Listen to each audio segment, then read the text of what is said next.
Cashew is one of Ghana's non-traditional exports. It could earn us $660 million annually, but the country is currently doing half of that amount.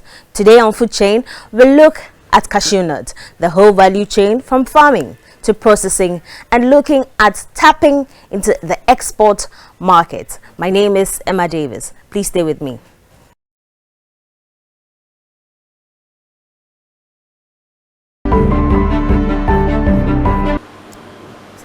Years ago, what clicked for you to come up with the idea of going to the cashew value chain? Yes, I've known cashew when I was very young, where I stayed in Accra. We had some cashew trees around, so we play with cashew, the raw nuts. We do our own roasting and all that with the raw nuts traditionally. So, and myself, I started work in a factory. Actually, I'm a management accountant by profession. So, as a management accountant, we are called factory accountants. So, I started work close to factories where machines do work. So, I became very accustomed to the fact that I want to be where my skill is. So, I decided to set up my own processing unit, and then of course I looked around what to do, realized that there was not much that I could do, but fortunately along the line I had a documentary. I watched the documentary on the telly, and then I saw how far cashew processing had been developed using machines and all that. So I said, oh, okay, once I know cashew already, I've done processing, now it's moved further, so okay, let me just invest in the processing. So that's how come I started processing, and then started what we call the Winker cashew processing unit. Wow. You talked about the fact that you started taking cashew from a very young age when you were young. When I was young, there was a cashew tree in the next house, and we were told that when you have the fruits or whatever, you can't take milk or you die. Was that true? Or is that a myth? No, it's a myth. Once, fortunately for some of us, we didn't get to know of that myth when we were growing up. So we were taking cashew, the fruits, and because we had trees all over, we were taking the fruits. And if at that time you have the opportunity to have milk around, which was not that much, you just take it. You didn't know what was happening until sometime when I started processing cashew, and then I started getting those questions. People started questioning me on that, so I had to tell them, so far as I'm concerned, I've done cashew, I've taken the fruit, I've taken milk. I'm not dead, but so I realized that it's an issue because more and more questions started coming up. Once people saw our products on the market, they started asking those questions. So for me, it's just a myth. Right. So how are we trying to help change the narrative? Because since then, I've not really been a fan of cashew. I was scared I would die and all that. So how are we trying to change the narrative and help people appreciate cashew more? Yes, like some of us have answered so many questions on that. That is the part I have played when I have the opportunity. When I have the opportunity to speak anywhere, in any function, and the issue comes up, I try to address them as much as possible. It's a very big negative if we want to promote local consumption of cashew. It's a very big negative. Just last week we were in a meeting trying to organize a cashew fair somewhere in April, and it's one of the key things that we have to speak about to make sure we try to reduce that kind of myth, so that people like you will join the thing. But you can just take cashew, don't worry, you're not that. Okay. You talked about the fact that you've been in processing, you've been an accountant, and you thought of investing in processing cashew. In this economy, in our environment, what has the terrain been like? What have you yielded your investments? Would you say it has been worth it? How much did you invest in it? It's a question, and I believe that sometimes I ask myself the same questions. How did we get to this point? Because 17 years in cashew processing was not easy. We had opportunity. I had opportunity when I wanted to process cashew. I had to do few work at the various where I can get information from the Ministry of Agric and all that.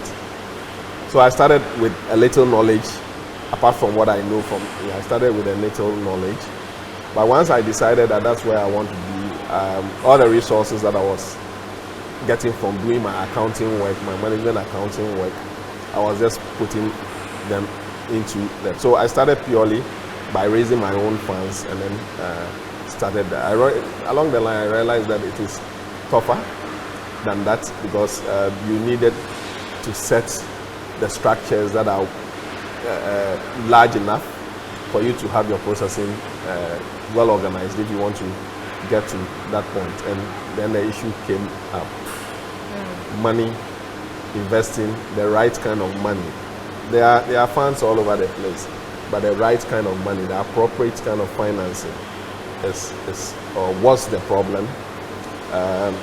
Because most of us have to go in and then take short-term financing to put up structures that we know is long-term. And as an accountant, we know the risk involved, but no risk, no gain. We have to risk, and it's been tough. An economy like this, what we are experiencing, what we were experiencing in the past, it has become tougher now for us. The funds are still not available. Appropriate funding. I also want to insist on appropriate funding, because you can have funds around. All this that we see here, we have to raise funds, but they are not appropriate funding, and we have to do that because we need to get to a point where we can export our products and get the needed investments, partnership coming. So we have to go for those funds, even though we know how serious and how risky they are. But it's just to make a case, and then we can reap from that investment. So that is what we have done so far. For me, it's been tough, and it's always going to be tough, because we are processing at a very high cost. Electricity is not easy. Once you are growing, more and more machines are coming in. You need electric power, and electricity probably has shot up just within a year. Has shot up from our normal 2,000, 3,000 a month. This time we are paying about 20,000 a month. Wow. Yeah, so it's really tough. But the good thing is that with this kind of we are getting the needed partnership to you see what will happen. 17 years down the line, would you say that agric financing has improved? You know, is it better? Are the banks giving out? Is government helping? I would say no. I would say no. When I started Cashew, there was a project called the CDP, being run by the ministry, or the Cashew project, and they had funding purposely for improving processing, and that funds were at Agric Development Bank for 10 years. They couldn't give a single processor money from that funds, and the project ended. They had to send the money back. That is how serious it is. Yes, I'm telling you, that's how serious it is. The project ended.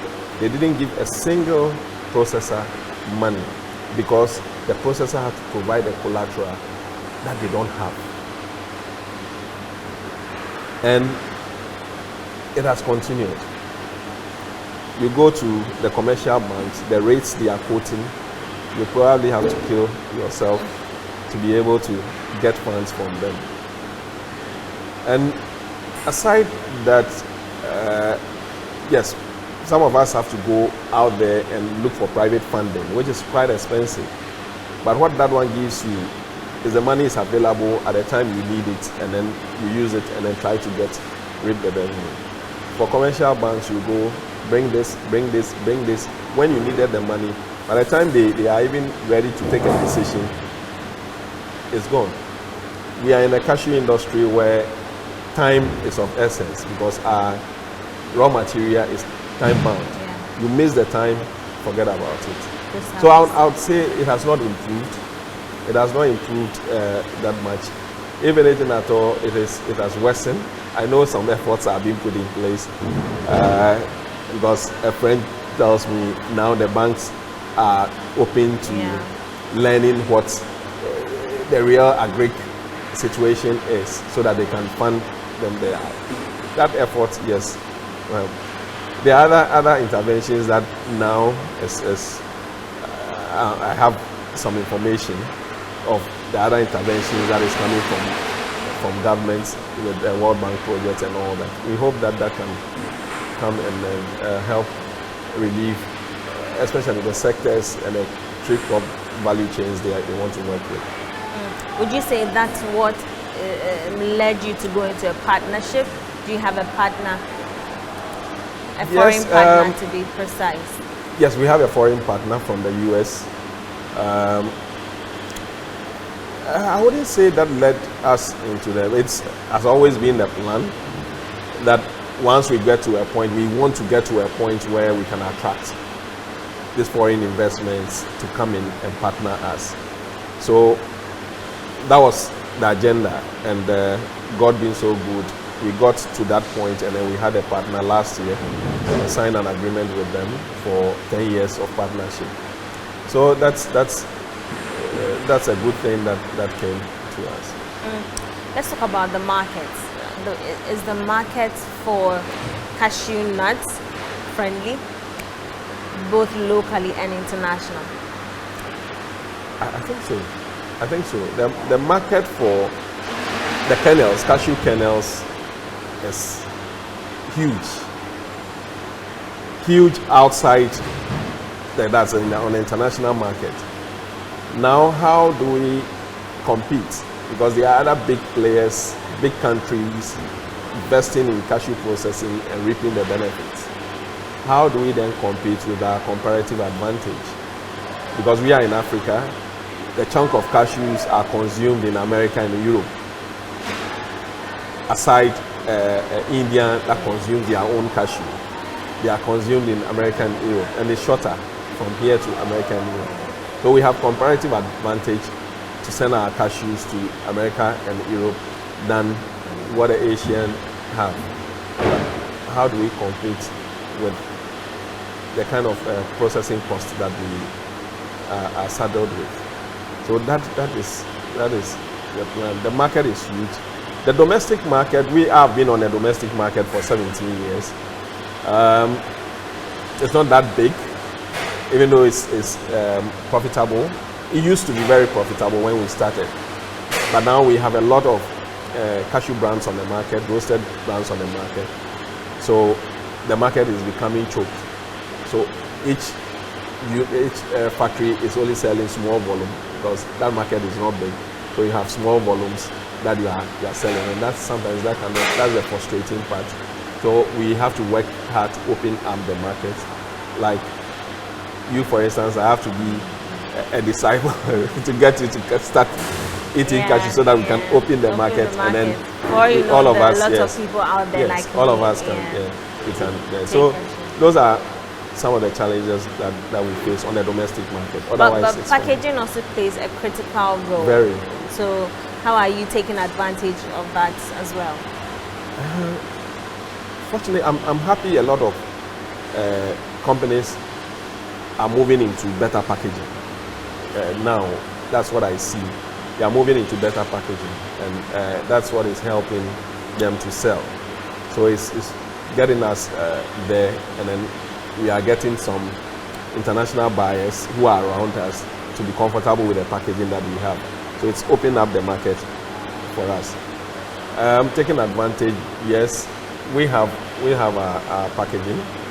We, as much as possible, we have presented that packaging to assure the market and would-be consumers that yes, it's of international standard and they can eat their cashews in them very safe. So, yeah. Right. Are you thinking of getting into other byproducts of cashew? Byproducts, yes. Byproducts, we've started working on cashew butter. We used to have cashew butter, and then we had to stop for a while.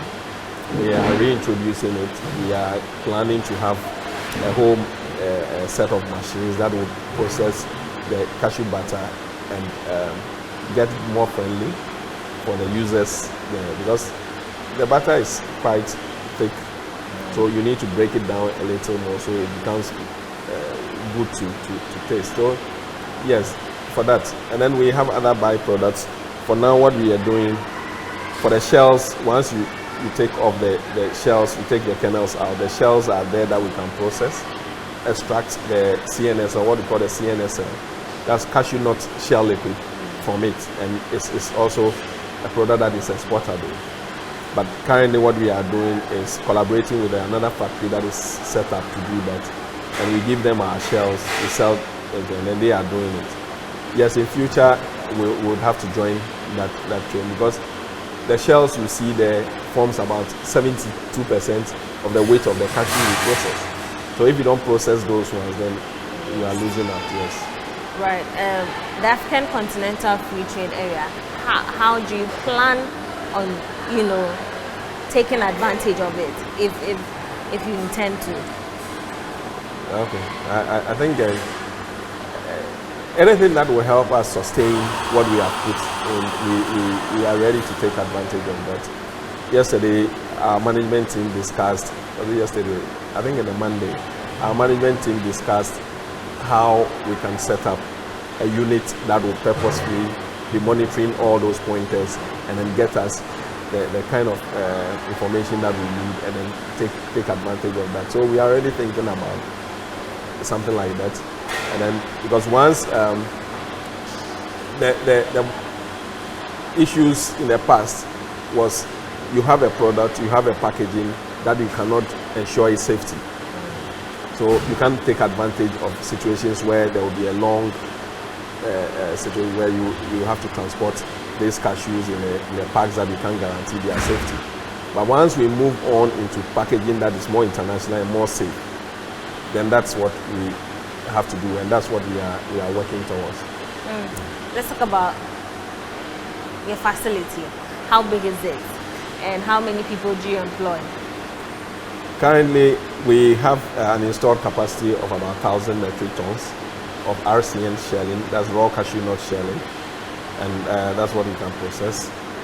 This year, for instance, we are targeting to utilize that capacity, 70% of that capacity.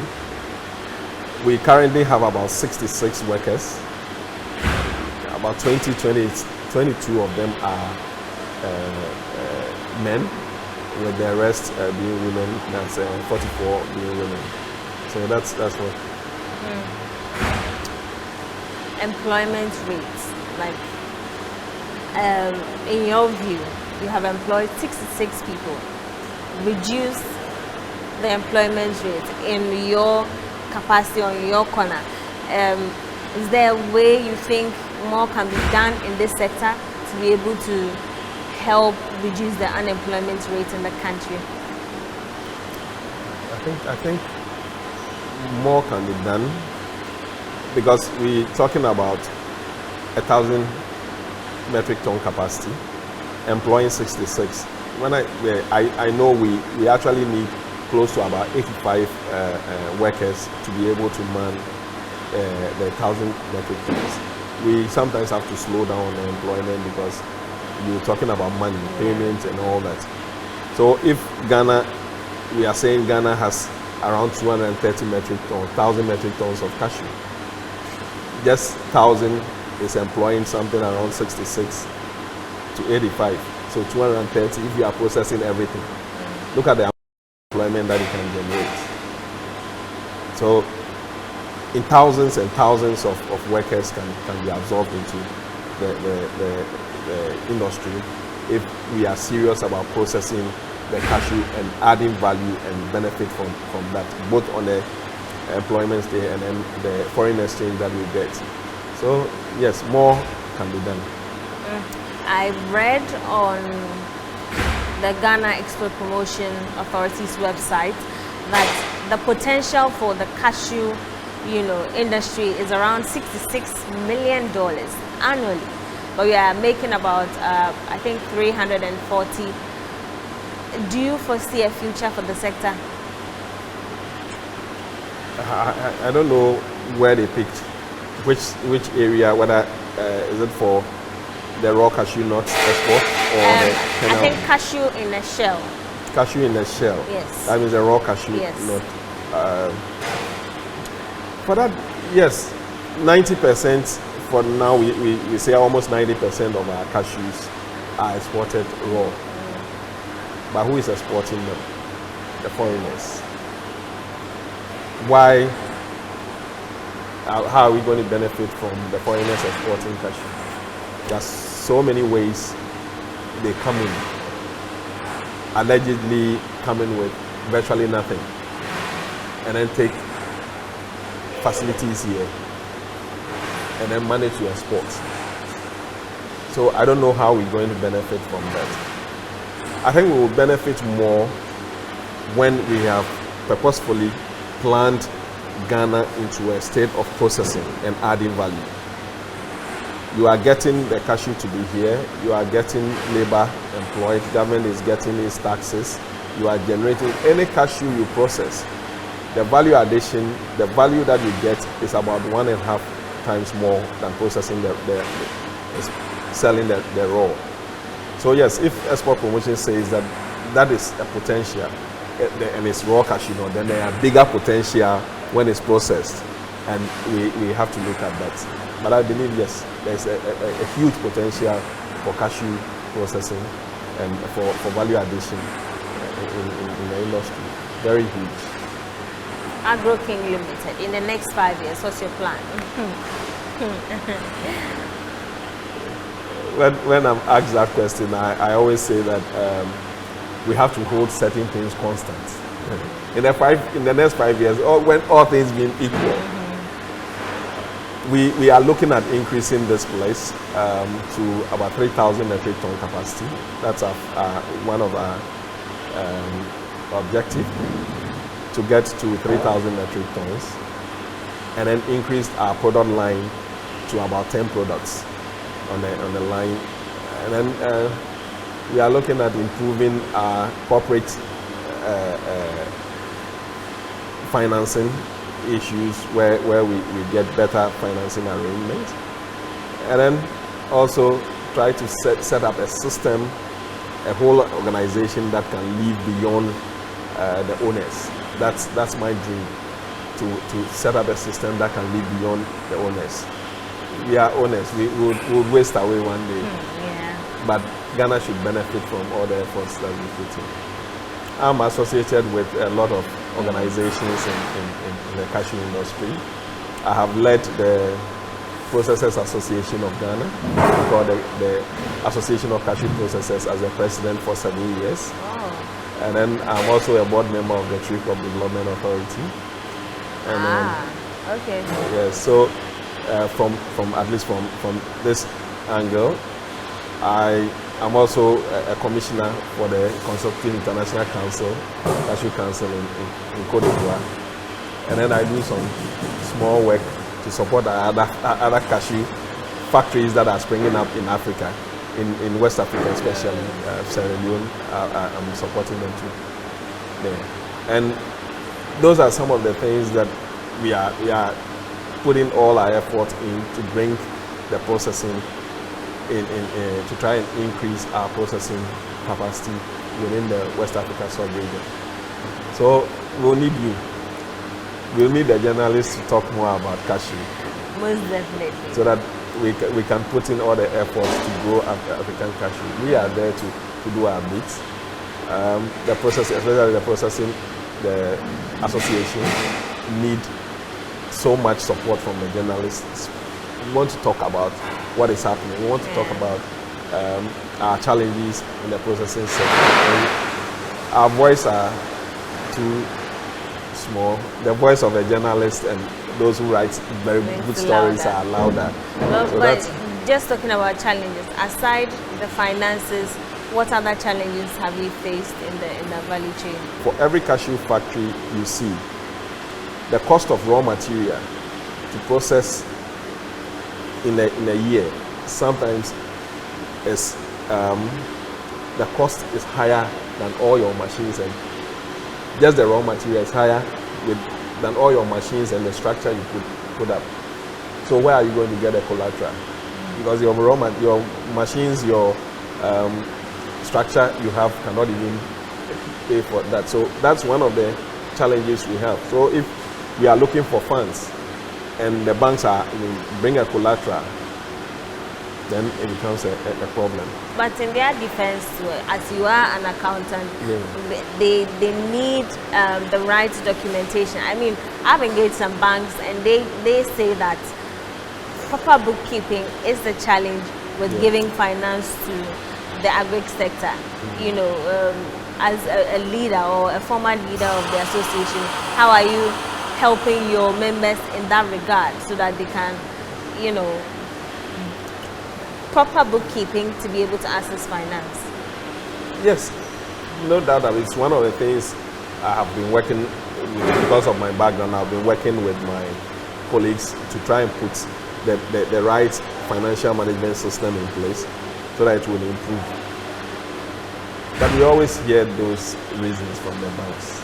Some of us, in my background, I have enough at the scale to be able to put the books together, which I've done right from the beginning. But is that enough to get me the appropriate funding? That's the point. Yes, I acknowledge there are issues, but what I'm saying that there should be, they are businessmen. They are holding people's money that they have to make. So, but where is the third party in all this? Government should purposefully put in a leg into it and be the third party to make sure there's accelerated growth and then the country benefits. What is government doing? What are they putting in? How are they ensuring that those players, those two players, can work together? Because they have to assure the bank that this organization has been well looked at, structured, and they are fit for you to give them the loan, and then monitor the loan and then get paid. When we leave the two to talk, we will talk forever. So there should be a third party. I know some organizations have started. Last week I had a meeting with the Ministry of Agri, one of their officers, and he tells me there's an organization that is asking for those companies that are those companies that are well structured financially and they have their financial systems in place. And then, so when we hear some of these things, we get a little relief that yes, and something is being done. Lately, there is a craze to live healthy, and one of the very healthy snacks to have is cashew nuts. But this sector is barely tapped into. Ghana has the potential to do even more than the $660 million we could earn annually. That's it for Food Chain. We hope this brings some change in the sector. I am Emma Davis.